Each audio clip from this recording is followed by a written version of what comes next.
تكن في لحظة من اللحظات من المترددين، بل أثبت في كل خطوة وكل قرار وكل كلمة بل وكل صمت إنه بطل وقائد حاطط مصر قصاد عينيه ولا يريد شيئا سوى إنه يرى كل المصريين عايشين حياة كريمة.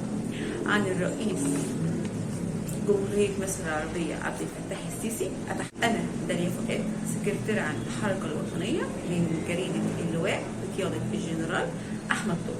بأيدك يا ريس، مش المرة دي بس، بأيدك المرة المليون. كل التطورات اللي أنا شايفاها دي إحنا عاملين لنفسنا تراث جديد. يعني إحنا كمصريين تراثنا معروف من 7000 سنة. أنا بقول لك من 8 سنين بقى لينا تراث هايل في كل حتة في مصر.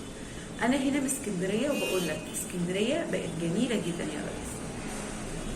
عايزين مزيد من الإنجاز وعايزين مزيد من التطورات، مش أي حد هيفهمها، بس على الأقل كل المصريين 100 مليون مصري معاك يا ريس قلبا وقالبا. احنا معاك يا ريس على قلب رجل واحد، احنا ايد واحده يا ريس وعايزينك، بندعمك. ربنا يوفقك ومالكش دعوه بالكلام الكتير اللي اتقال. انا واحده من الناس كان جالي اكتئاب واحباط شديد ايام الثوره لان كانت كل حاجه فيها خراب.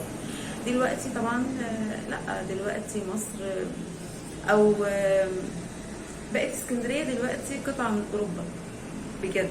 فاحنا عايزين مزيد من التطورات، عشان كده احنا بنحبك يا ريس وبنطالب انك تفضل معانا، وعايزين الانجازات دي مستمره لاولادنا ولاحفادنا ولحياتنا، يبقى حياتنا فعلا حياه كريمه.